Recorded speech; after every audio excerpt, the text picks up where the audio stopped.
Il tombe le béret et le paletot, il écrase sa garouille et se dévoile sous son véritable jour. Serge Marais, alias Chapuz, est l'invité de ce 9e numéro de Rencontre en Sud-Vendée. Le comique patoisant revient sur ses 15 dernières années passées à promouvoir à sa manière la ruralité. Il évoque l'avenir de son double et il nous offre quelques extraits de son spectacle. Attention, vos zygomatiques vont fonctionner. Alors Chapuz, il est né dans cet endroit, à l'auberge du Vieux Batelier, à Maillé, dans le Marais Poitevin, un lieu qui s'appelle la Croix des Maries. Et avec mon épouse, en 97, nous avons acheté ce restaurant. Pour animer les samedis et les week-ends, je venais raconter des histoires aux tables. Et puis comme ça s'appelait l'auberge du Vieux Batelier, eh bien petit à petit, l'uniforme est né, un béret, des petites lunettes, une veste de chasse, une canne, des sabots, et puis le fameux garouille, la cigarette en papier maïs, bien typique dans ce sud Vendée. Alors ces soirées avaient beaucoup de succès, hein. Beaucoup de gens aimaient venir rire le samedi soir, notamment dans ce restaurant. Mais parallèlement à ça, de plus en plus de gens me disaient on aimerait bien que tu viennes raconter des histoires, mais on ne peut pas le faire chez toi parce que tes salles sont trop petites, on va être 120, 130, 150. Et donc j'ai commencé à délaisser le restaurant à ce moment-là pour aller me chauffer sur des scènes régionales. Et tout naturellement, après, je me suis promu artiste sur scène à qui voulait bien m'embaucher. Il était en train de pisser sur la devanture du boulanger. Un endroit de là, quand le boulanger l'a aperçu, il est autant de dire qu'elle a sorti de fournil, l'a cramponné le drôle par les cheveux, puis il est autant de dire qu'elle l'a fait la fin du monde. Mais il y a des petits saligots. Et qu'est-ce qu'elle dirait ta mère, moi, si elle en fait autant, hein? Qu'est-ce qu'elle dirait ta mère, moi, si elle est pissée sur les carrés de sa cuisine? Qu'est-ce qu'elle dirait ta mère? Et que dit le drôle, elle dirait que vous êtes sacrément monté parce qu'il y a 8 ans en 6e. Alors.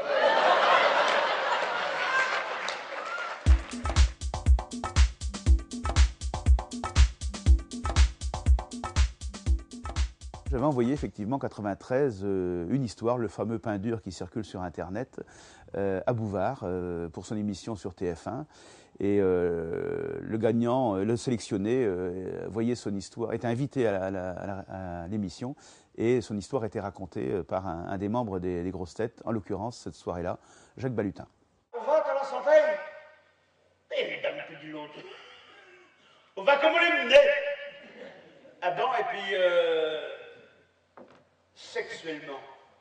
Ah, Adam qui dit l'autre, on a un mouvement qu'on marche plus. Puis que mon construit dit l'autre, mais on va vrai bien. Ils sont de la même classe. Ils ont fait notre maternelle ensemble, ils ont passé notre certificat d'études. La même année, ils sont pas me crever l'un avec l'autre. Mon construit que marche plus sexuellement, puis moi marche encore. Mangeant pareil, boivant au vin, avec bien sûr que dit l'autre. C'est sûr qu'il boit au vin, mais c'est gaffe. Montrez plus que.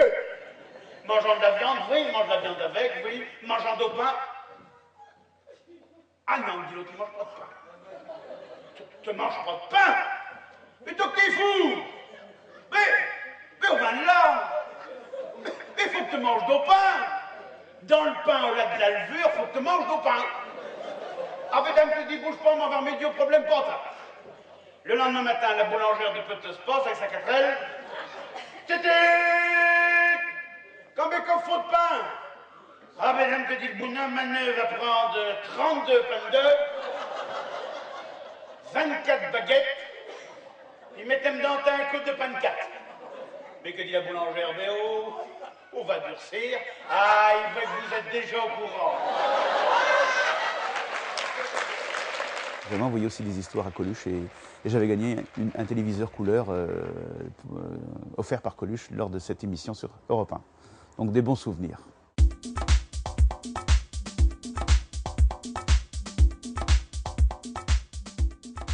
Je suis fils d'agriculteur, petit-fils d'agriculteur.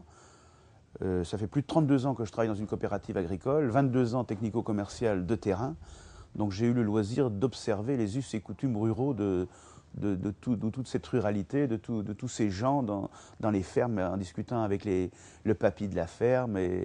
Et donc, c'est ce que je veux retranscrire quelque part à travers mes histoires, quoi.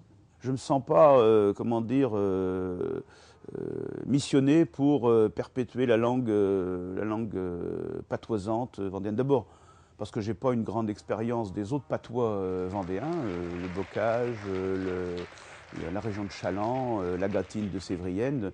Moi, c'est un patois que j'ai connu par mon père, par mon grand-père, par mes fréquentations. Et puis, ce n'est pas un patois pur et dur, c'est un patois touristique, comme m'a dit un client un jour, et je reprends volontiers la formule, puisque l'important, c'est quand même de se faire comprendre du public. Quand même. Si je raconte le corbeau et le renard en vrai patois, eh ben, je sens qu'il y a des gens qui me larguent, quoi. Mais je le fais exprès pour leur faire voir ce que c'est que le vrai patois. J'y mets juste le patois et les quelques mots qui vont servir à comment dire, à authentifier le personnage, à habiller le personnage. Voilà. Vive la mougette.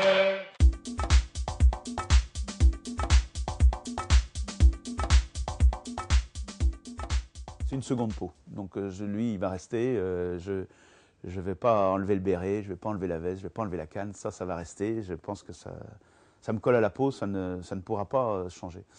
Par contre, le prochain spectacle est en préparation, il sera disponible en octobre 2011, j'ai commencé à l'écrire, donc ça va être des sketchs aussi, ça va se passer dans une cave, le spectacle s'appellera La Cave à Chapuz. Et donc je vais commencer à l'expérimenter, à le tester bout par bout par petit bout dans les spectacles prochains, là d'ici l'été prochain. Et puis après, vous savez, un spectacle, avant de le proposer aux spectateurs, il faut se le mettre en goule, comme on dit. Hein. Il faut bien l'avoir ici pour vraiment être performant, quoi. Puis toute la seraille avait été deux affaires de même. Et ma colombe, et mon petit oiseau des îles, et ma chérie, et mon amour. Rien que deux affaires de même pendant toute la seraille. Le drôle qui prend en face, des carcaillés d'oseille de le Zdisol est quand même formidable, quand même. Après 50 ans de mariage, autant d'amour, autant de tendresse dans ton vieux couple, on est quand même formidable. Alors que dit le bonhomme, faut qu'il t'avoue une affaire. Il me s'ouvre un pic son petit nom, mais il n'ose plus lui demander. On me rappelle Bérette de souvenirs quand il s'est venu là. Hein. Puis il ne regrette pas les vraies années qu'il est passé là, à chanter et puis à raconter d'autres histoires au milieu de Tortou. Voilà comment ça se passait, dans cette affaire, dans ce merveilleux auberge du Vieux Batelier, ici à Mailly à la Croix des Maries.